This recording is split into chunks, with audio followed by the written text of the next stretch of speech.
This is an early drawing form of it, sort of cave art type thing that you can see what it's like. Now the Space Sleigh was modeled after that early time and was meant to harken back to successful earlier voyages through harsh conditions of the early northern environments. Like I said, they were very tropical, so it was really difficult to go through.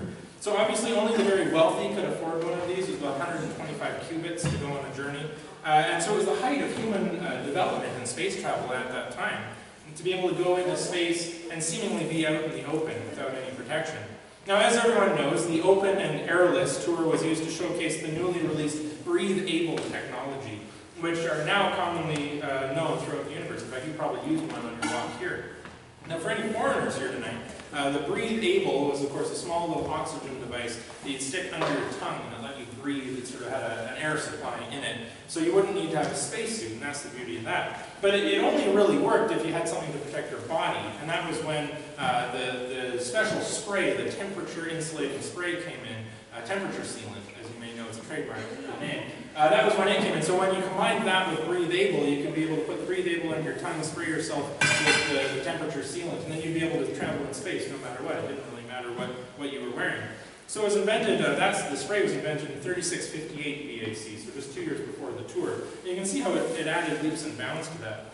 Now, it was created by a scientist and an astronaut named Wiley Renegadier. That's what we believe his name was, and he was widely charged with igniting the obsolescence of spacesuits. That's another museum, we don't have any here.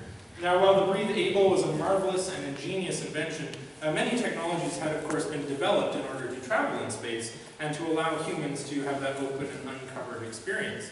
The temperature sealing spray that was invented the following year was crucial for providing immunity to the temperature and also to what happens when you go in space without it. Your blood boils. It's not really a pleasant journey.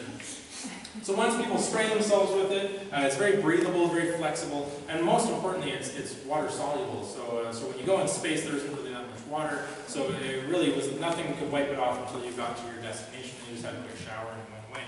Now these blankets that you see here, they're actually sort of a backup plan. Like I said, it was only invented a year or two earlier. People were a little nervous about that. So these are actually very important special space blankets that can withstand temperatures as low as negative 250 degrees Fahrenheit, which was really just used in case anybody didn't spray themselves completely. It's kind of hard to get it back. So most important of all, though, was the development of the radiation shield that protects humans from space radiation. I know some of you are making hats. It's a similar thing to the hat now.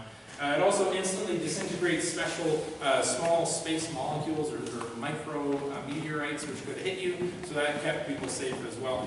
Now, as you can see, while breathe-able was advertised as the device which opened space, literally an open-top space capsule, it really was the last development in a chain of necessary inventions which culminated in the ability to travel between galaxies in an open cockpit.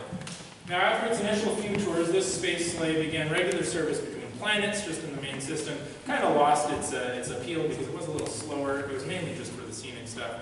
And as it got older, it eventually got added behind the trains, and it was what kids would get thrown in if they misbehaved. So the parents would send them out there to the Space Sleigh in the back. So we're going to head on into our hangar here. We got a couple more things to look at.